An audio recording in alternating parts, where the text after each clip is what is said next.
S, ಇನ್ನು ಪ್ರಧಾನಿ ನರೇಂದ್ರ ಮೋದಿ ಅವರು ವಿದ್ಯಾರ್ಥಿಗಳೊಂದಿಗೆ ಇವತ್ತು ಪರೀಕ್ಷಾ ಪೇ ಚರ್ಚೆ ಕಾರ್ಯಕ್ರಮವನ್ನ ನಡೆಸಿದ್ರು. ಮೋದಿ ಅವರು ವಿದ್ಯಾರ್ಥಿಗಳ ಜೊತೆ ತಮ್ಮ ಶಾಲಾ ದಿನಗಳ ತಮಾಷೆ ಕಥೆಯನ್ನ ಹೇಳಿದ್ರು. ಇದಲ್ಲದೆ ಮಕ್ಕಳಿಗೆ ಗಣಿತವನ್ನ ನಿಭಾಯಿಸುವಂತ ತಂತ್ರಗಳನ್ನು ಸಹ ಮೋದಿ ಕಲಿಸಿದ್ರು. ಮಕ್ಕಳು ಹೇಗೆ ಬೆಳೆಯುತ್ತಾರೆ, ಪರೀಕ್ಷಾ ಜೀವನ ಎಂದು ಹೇಳಿದಂತಹ ಪ್ರಧಾನಿ ನರೇಂದ್ರ ಮೋದಿ ಈ ಭಾವನೆಗಳೊಂದಿಗೆ ನಾವು ಬದುಕಲು ಸಾಧ್ಯವಿಲ್ಲ. ಮಕ್ಕಳ ಬೆಳವಣಿಗೆಗಾಗಿ ಅವರನ್ನು ಹೊರಗೆ ಕರೆದುಕೊಂಡು ಹೋಗುವುದು ಮುಖ್ಯ. ಅವರನ್ನು ಪುಸ್ತಕದ ಸೆರೆಮನೆಯಲ್ಲಿ ಬಂಧಿಸಬಾರದು ಅಂತ ಹೇಳಿದರು.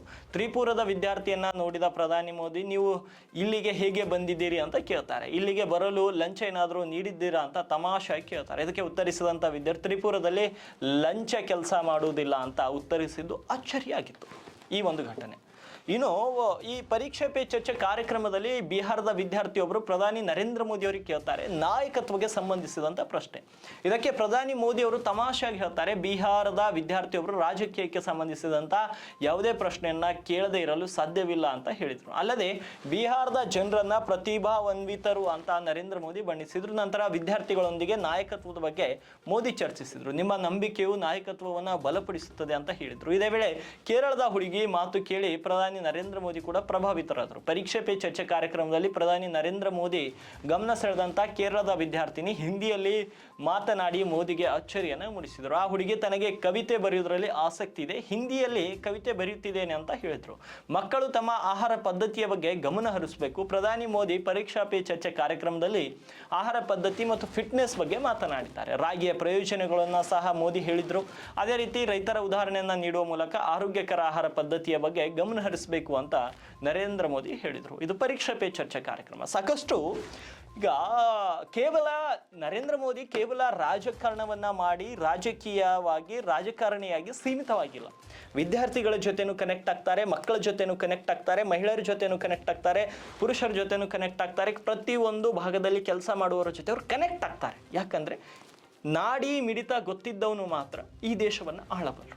ಈಗ ರಾಹುಲ್ ಗಾಂಧಿ ವಿಷಯಕ್ಕೆ ತೆಗೆದುಕೊಂಡು ಭಾರತದ ಕನ್ಯಾಕುಮಾರಿಯಿಂದ ಕಾಶ್ಮೀರದವರೆಗೆ, ಅಸ್ಸಾಂನಿಂದ ಗುಜರಾತ್ನವರೆಗೆ ಪಾದಯಾತ್ರೆಯನ್ನು ಮಾಡಿದರು, ಭಾರತ್ ಜೋಡೋ ಯಾತ್ರೆಯನ್ನು ಮಾಡಿದರು. ಆದರೆ ಅವರು ಇನ್ನೂ ಕೂಡ ಆ ಕೆಳಮಟ್ಟದ ಬೇಸಲ್ಲಿರುವಂತಹ ಜನರಿಗೆ ಅವರು ರೀಚ್ ಆಗಲಿಕ್ಕೆ ಆಗಿಲ್ಲ. ಯಾಕೆಂದರೆ ಇವ್ರಿಗೆ ಹೊಂದಾಣಿಕೆನೇ ಆಗ್ತಾ ಇಲ್ಲ. ಆದರೆ ನರೇಂದ್ರ ಮೋದಿ ಮಾತ್ರ ಈಸಿಲಿ ಕನೆಕ್ಟ್ ಆಗ್ತಾರೆ. ಯಾಕಂದರೆ ಅವ್ರು ಬೆಳೆದಂಥ ವಾತಾವರಣ, ಯಾವ ವ್ಯಕ್ತಿ ಯಾವ ವಾತಾವರಣದಿಂದ ಬೆಳೆದು ಬರ್ತಾನೋ ಆ ಒಂದು ವಾತಾವರಣಕ್ಕೆ, ಆ ಒಂದು ಕ್ಲೈಮೇಟ್ಗೆ ಈಸಿಯಾಗಿ ಸೆಟ್ ಆಗಿಬಿಡ್ತಾನೆ. ನಾವು ಗೋಲ್ಡನ್ ಸ್ಪೂನಲ್ಲಿ ಬೆಳೆದಂಥ ಮಕ್ಕಳನ್ನ ಓದು ಬಡತನದ ಗುಡಿಸಲಲ್ಲಿ ಅವ್ರ ಜೊತೆ ಕನೆಕ್ಟ್ ಆಗುವಂತ ಹೇಳಿದರೆ ಸಾಧ್ಯ ಆಗಲ್ಲ. ಬಹುಶಃ ರಾಹುಲ್ ಗಾಂಧಿ ವಿಷಯದಲ್ಲಿ ಕೂಡ ಆಗಿದ್ದು ಅದೇ. ಯಾಕೆಂದರೆ ತನ್ನ ಅಜ್ಜ ಪ್ರಧಾನಿ, ತಂದೆ ಪ್ರಧಾನಿ, ತಾವು ವಂಶ ಪಾರಂಪರ್ಯವಾಗಿ ರಾಜಕೀಯ ಮಾಡ್ಕೊಂಡು ಬಂದಂಥ ಕುಟುಂಬದ ಕುಡಿ ರಾಹುಲ್ ಗಾಂಧಿ. ಅದೇ ರಾಹುಲ್ ಗಾಂಧಿನ ತಗೊಂಡು ಹೋಗಿ ಮೆಕ್ಯಾನಿಕ್ ಹತ್ರ, ಬಾರ್ಬರ್ ಹತ್ರ, ಮತ್ತು ಇನ್ನು ಕೂಲಿ ಕಾರ್ಮಿಕರ ಹತ್ರ, ರೈತರ ಹೊಲಗಳಲ್ಲಿ ಹೋಗಿ ಭತ್ತ ನಾಟಿ ಮಾಡುವವರ ಹತ್ರ ನೀವು ಹೋಗಿ ಅವರ ಜೊತೆ ಅವರ PR ಟೀಮ್ ಎಷ್ಟೇ ಹೇಳಿ ಅವ್ರ ಜೊತೆ ಕನೆಕ್ಟ್ ಆಗಿ ಅಂತ ಹೇಳಿದರೆ ಕನೆಕ್ಟ್ ಆಗೋಕ್ಕೆ ಸಾಧ್ಯನೇ ಇಲ್ಲ ರೀ. ಯಾಕೆ ಹೇಳ್ತೀನಿ, ಗೋಲ್ಡನ್ ಸ್ಪೂನಲ್ಲಿ ಬೆಳೆದಂಥ ಮಕ್ಕಳು ಕೆಸರು ಮೊಳಕಾಲ್ ತನಕ ಕೆಸರು ಇರುವಂಥವ್ರ ಜೊತೆ ಹೆಂಗ್ರಿ ಕನೆಕ್ಟ್ ಆಗುತ್ತೆ. ಆ ಒಂದು ಸಂದರ್ಭದಲ್ಲಿ ರಾಹುಲ್ ಗಾಂಧಿ ಲಕ್ಷ ಬೆಳೆ ಬಾಳುವಂಥ ಒಂದು T-ಶರ್ಟ್ನ ಧರಿಸಿ ಹೋಗ್ತಾರೆ. ಸಾಕಷ್ಟು ಕಾಂಟ್ರವರ್ಸಿ ಆಗಿತ್ತು. ಅಂದರೆ ಜನರಿಗೆ ಕನೆಕ್ಟ್ ಆಗಬೇಕಂದ್ರೆ ಆ ಒಂದು ವಾತಾವರಣದಿಂದಲೇ ಕನೆಕ್ಟ್ ಆಗಬೇಕಾಗುತ್ತೆ. ನರೇಂದ್ರ ಮೋದಿ ಬಾಲ್ಯದಿಂದಲೇ RSS ಅನ್ನು ನಂಬ್ಕೊಂಡು ಬಂದವರು, RSSನಲ್ಲಿ ಕೆಲಸ ಮಾಡಿದವರು. ಜನರ ಜೊತೆ ಹೆಂಗೆ ಕನೆಕ್ಟ್ ಆಗಬೇಕು, ವಿದ್ಯಾರ್ಥಿಗಳ ಜೊತೆ ಹೆಂಗೆ ಕನೆಕ್ಟ್ ಆಗಬೇಕು, ಯುವಕರ ಜೊತೆ ಹೆಂಗೆ ಕನೆಕ್ಟ್ ಆಗಬೇಕು, ಮತದಾರರ ಜೊತೆ ಹೆಂಗೆ ಕನೆಕ್ಟ್ ಆಗಬೇಕು ಅಂತ ಅರ್ಥವರು. ಅದು ರಾಜಕೀಯ ತತ್ವ ಏನೇ ಇರಲಿ, ಆದರೆ ಆ ರೀತಿ ಅರ್ಥಕೊಂಡಿರಬೇಕು, ಅನುಭವ ಇರಬೇಕು. ರಾಹುಲ್ ಗಾಂಧಿಗೆ ಅವರ PR ಟೀಮ್ ನಿಮಗೆ ನಂಬಲಿಕ್ಕೆ ಆಗಲ್ಲ. ಅವರ PR ಟೀಮ್ ಗೂಗಲ್, ಫೇಸ್ಬುಕ್ ಮತ್ತು ಇನ್ಸ್ಟಾಗ್ರಾಮ್ನಲ್ಲಿ ಲಕ್ಷ ರೂಪಾಯಿ ಸುರಿತಾ ಇದೆ.